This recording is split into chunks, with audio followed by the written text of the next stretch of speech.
listen, you're gonna have a good week this week. I know it sounds overly idealistic for me, this random person, to be like, you're gonna have a good week, because I don't know your situation. I don't even know what my week is gonna be like, but I do know when I set the intention to focus on good things, typically the good things tend to stand out. But when I focus on bad things, the bad things like overtake my whole entire life. It feels like I've only ever been through bad things. It feels like bad things will only happen to me. It feels like bad people are only around me when I focus on the bad of the week. So I say you're gonna have a good week, not because I know you're gonna have a good week, but if you are focused on seeking out the good through everything, you should have a good week. I like to post these at the beginning of the week just so that people can start fresh in their week, because as somebody with anxiety, I worry a lot about things that are like real and not real, and I tend to spin out, and it takes away from the goodness of my days. So I've developed kind of like, I guess, tactics or like ways for me to overcome my anxieties and my stress by a couple of steps. So the one that I do every single week is, if you are feeling anxious about something, or if you're feeling dread, or you're feeling anything that isn't focused on, I don't know, being present and cultivating moments. If I'm feeling anxious, I like to call out my anxiety or my stress or my dread or my negativity.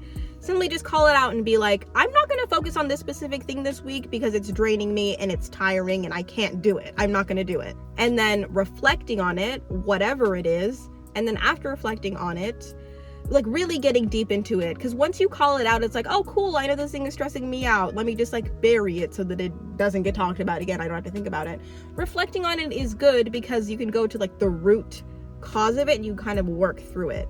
And calling it out and reflecting can look like, I personally, this probably makes me sound like a psycho, but I like to talk things out like with a voice memo. If I don't do it with my husband, I am going to be on my, like if my husband and I are arguing and like that's causing me a lot of stress, I like to talk every single thing I'm feeling out on my voice memos on my phone, so I can be like, I cannot believe this is happening. This is so stupid. Just to get every single thing I'm feeling out so that I don't say it potentially to him or to a friend who like doesn't know I'm just talking, and then they get like the wrong opinion about what the heck I'm going through when I really could have just talked out with myself. So yeah, calling something out, reflecting, and then expressing gratitude or like affirming what you want to see for the future, I find really helps me address my anxiety. I've kind of developed that through listening to the what's it called? The Headspace podcast called Sunday Scaries.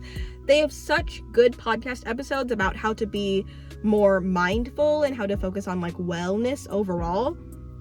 And as I've been more of kind of like a spiritual person, I find that in order to soothe my anxiety, in order to make myself feel like I am truly like the best I can be, I need to focus on media that is going to help me truly be more mindful and to like meditate and to be just as evolved as I can as a person. One of the other methods that I've been using in order to not only soothe my anxiety but help me focus on good things as opposed to focus on my anxiety, which is like consistently running in my head, is to just write out a list of all the things that I need to be happy. Truly, there is nothing that has made me feel more calm and intentional as a person than simply just writing out everything I need to be happy. And it's not like everything I need to be happy, like, oh, I need food, I need shelter. It's like the things that are very specific to me that I need to be happy. Let me just share some, because I truly believe in this method. Because, well, I think my therapist told me about this, and she was like, so what do you need? I was like, need for what? When I came to my therapist, I wasn't a very happy person, and now I just feel like a completely new person. I could cry about it. But I have 3 things that I need to be happy. There's probably more, but like at the core of my happiness are these 3 things. And then after these 3 things are like little ways that I can be happy, which are probably like, there could be like hundreds, So what makes me happy is financial, physical, and emotional stability, good/valuable friendships and dynamics, and then being creatively stimulated. that is truly at the core of my happiness, everything I need to be happy. The thing is though, obviously not all of those can be aligned all the time. Like good/valuable relationships or friendship dynamics sometimes shift. Like if I get into an argument with my friend or my husband, I'm not that happy. You know what I mean? But if I'm being creatively stimulated, then I am a little bit happy. Being financially, physically, and emotional stable is something I will always work at, especially because I do have a hormone imbalance. Like finding emotional stability has been something I have absolutely had to work at. It's not something that I can, like, I cannot just simply exist without spiritual practices, without vitamins, without intentionally looking towards things that are going to make me happy, because the way my body is set up is imbalanced. So I need to find things that can adhere to what I need as a person, mentally and physically. So and then if you want, you can write down like the ways you can find happiness through like writing your core things that'll make you happy. Something that I want to call out is just my weight insecurity. About a year ago, I found out that I was 20 pounds overweight when I was at the doctor's office, and I was like, that's a shock. Oh my God, 20 extra pounds that I was not aware of.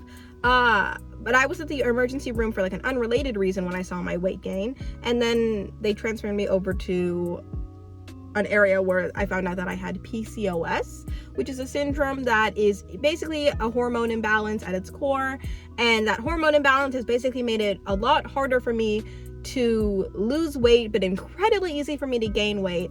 And since finding that out, I have hired a nutritionist. I have also been kind of struggling with my ideal ways to lose weight. I've come to the conclusion that I really just need to have more of a solid routine as it relates to how I work out.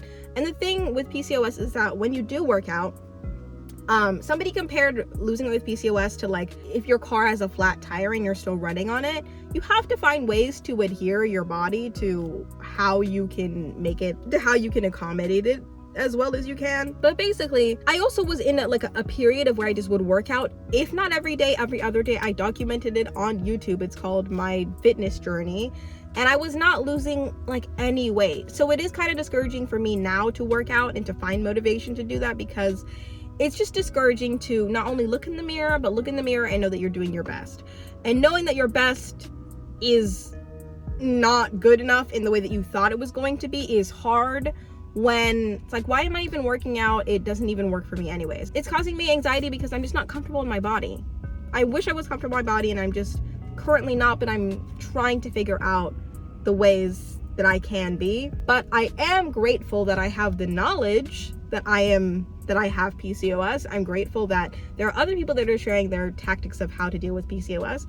I'm grateful that I have a nutritionist that works with me and that can guide me through an eating for my specific body and eating for a hormone imbalance.